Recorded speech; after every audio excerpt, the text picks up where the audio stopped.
9 വർഷത്തെ ദാമ്പത്യത്തിനിടയിൽ കുട്ടികളില്ലാത്തതിന്റെ മനോവിഷമത്തിൽ ഭർത്താവ് ഭാര്യയെ വെട്ടിക്കൊലപ്പെടുത്തിയെന്ന വാർത്ത കഴിഞ്ഞ ദിവസമാണ് നമ്മൾ കേട്ടത്. പ്രണയിച്ച വിവാഹം കഴിച്ചവരും വർഷങ്ങളായി സന്തോഷത്തോടെ കഴിയുന്നവരുമാണെന്ന് നാട്ടുകാർ കരുതിയിരുന്നവർക്കിടയിൽ ഇത്ര പെട്ടെന്ന് ഒരു കൊലപാതകത്തിലേക്ക് നയിക്കാനുള്ള കാരണമുണ്ടോ എന്നതായിരുന്നു എല്ലാവരുടെയും സംശയം. എന്നാൽ സംഭവത്തിൽ ഇപ്പോൾ പോലീസിന്റെ അന്വേഷണം മറ്റൊരു തലത്തിലേക്കാണ് എത്തി നിൽക്കുന്നത്. നെയ്യാറ്റിൻകരയ്ക്ക് സമീപം വ്ളാത്താങ്കരയിൽ നടന്ന നാടിനെ നടുക്കിയ കൊലപാതകത്തിന്റെ ഞെട്ടിക്കുന്ന വിവരങ്ങളാണ് ഇപ്പോൾ പുറത്തുവരുന്നത്.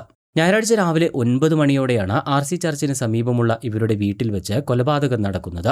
ആ സമയം വിഷ്ണുവും അൽമയും മാത്രമാണ് വീട്ടിലുണ്ടായിരുന്നത്. കൊലപാതകത്തിന് ശേഷം ഒളിച്ചോടാൻ ശ്രമിക്കാതെ വിഷ്ണു നേരെ പോയത് അഭിഭാഷകനായ തന്റെ സഹോദരന്റെ വീട്ടിലേക്കാണ്. ഞാൻ അൽമയെ കൊന്നു എന്ന് വിഷ്ണു സഹോദരനോട് വെളിപ്പെടുത്തിയതോടെയാണ് ഈ ഞെട്ടിക്കുന്ന കൊലപാതകം പുറലോകമറിയുന്നത്.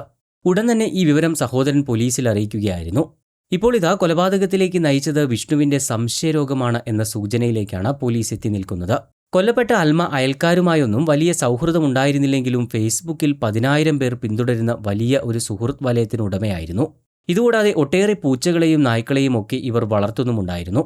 സമൂഹമാധ്യമങ്ങളിൽ പൂച്ചകൾക്കൊപ്പവും ഭർത്താവിനൊപ്പവും ഒക്കെ നിൽക്കുന്ന ചിത്രങ്ങളും ഇവർ ഷെയർ ചെയ്തിട്ടുണ്ട്. പോലീസിന്റെ വിശദമായ ചോദ്യം ചെയ്യലിലാണ് അൽമയുടെ സോഷ്യൽ മീഡിയ ഉപയോഗമാണ് തന്നെ പ്രകോപിപ്പിച്ചത് എന്ന് വിഷ്ണു വെളിപ്പെടുത്തിയത്. 10,000-ത്തിലധികം ഫോളോവേഴ്സുള്ള അൽമ സദാസമയവും മൊബൈൽ ഫോണിന്റെ മുന്നിലായിരുന്നു അത്രേ സമയം ചിലവഴിച്ചിരുന്നത്. ഇതിന്റെ പേരിൽ വീട്ടിൽ ഇടയ്ക്കിടെ കലഹമുണ്ടായിരുന്നുവെന്നും പോലീസ് അറിയിച്ചു. വിവാഹത്തിന് ശേഷം 1-2 വർഷം പ്രശ്നങ്ങളൊന്നുമില്ലാതെ കഴിഞ്ഞുപോയിരുന്നു. അൽമ സോഷ്യൽ മീഡിയയിൽ സജീവമായി തുടങ്ങിയതോടെയാണ് പ്രശ്നങ്ങൾ ആരംഭിക്കുന്നത്. വിഷ്ണു ജോലി കഴിഞ്ഞെത്തുമ്പോൾ സംസാരിക്കാൻ പോലും സമയം കിട്ടാറില്ല. ഭാര്യയുടെ അതിരുവിട്ട ഫോൺ ഉപയോഗത്തെ എതിർത്തിരുന്ന വിഷ്ണുവിന്റെ ഉപദേശങ്ങൾ ചെവിക്കൊള്ളാൻ അൽമ തയ്യാറായിരുന്നില്ല എന്നാണ് വിവരം. ഇതിന്റെ പേരിൽ വിഷ്ണു കടുത്ത മാനസിക സമ്മർദ്ദത്തിലായിരുന്നുവെന്നും പറയുന്നു. കഴിഞ്ഞ ശനിയാഴ്ച രാത്രി ഉണ്ടായ വഴക്കിന് തുടർച്ചയായി ഞായർ രാവിലെയും തർക്കങ്ങളുണ്ടായി.